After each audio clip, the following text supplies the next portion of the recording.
So today, this week, we had this conversation about anxiety and stress, and one of our members there within the group that I just finished telling you about, she and I got to talking about anxiety and stress as it relates to emotional disorder. I think I've told you folks in the past that I used to be a really, really anxious person. I'd never be able to do something like this, talk to you folks on the radio or on a video regularly and as casually as I now do. I was such an anxious person. I think in the first season I told you how I used to walk around all the time. My gut was always tight. I was always like sucked in and tight. And I was never a fat guy. I was a really skinny guy, so there was no need for me to be sucking in like that. But it was just the anxiety that I constantly walked around with that caused me to do that. I think also in the first season I told you that I used to sweat through the armpits of every shirt I'd put on. So I could bathe, get cleaned up, put on a brand new shirt, and I would just sweat right through the armpits of that shirt in no time. Ruined a lot of shirts like that. The vast majority of that anxiety and stress went away with authentic recovery. And actually, I think the way we got on this conversation was that I was talking about migraines. I used to have migraines. In fact, I think when I was 5 or 6, my mom took me to get all these studies and tests done for migraines. It turned out that they couldn't find anything, but clearly I was experiencing severe migraines. And it also turns out that my grandfather on my mother's side suffered from intense migraines. My mother suffered from intense migraines. So when you look at something like that, what do you naturally conclude? Well, you conclude the same thing that the doctors concluded, that it's hereditary. It runs in the family. It's genetic, right?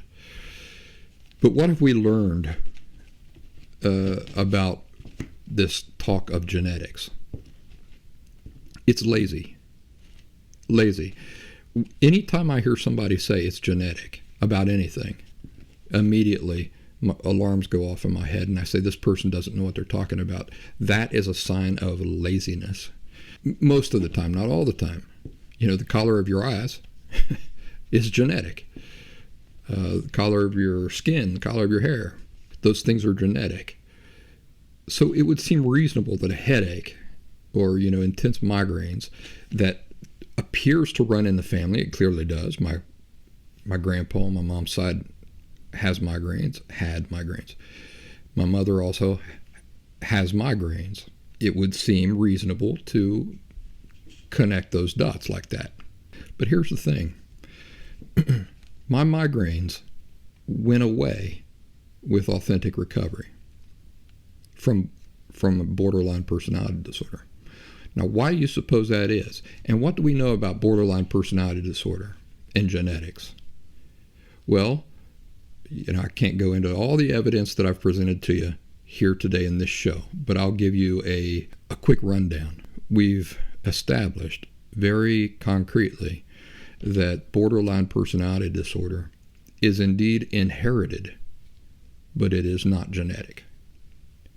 It is inherited because it is passed down sort of like culture gets passed down from one person to another person. Now, how about migraines?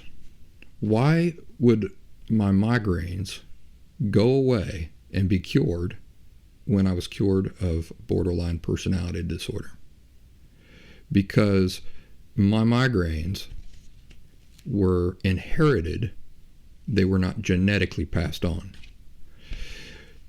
How can migraines be inherited and not genetically passed on? The underlying causes of emotional disorder, which creates tremendous anxiety and stress. We're going to talk about that. You're going to connect the dots here about why I say my migraines, I'm not saying everybody's migraines, but my migraines were directly related to the stress and anxiety of having an emotional disorder.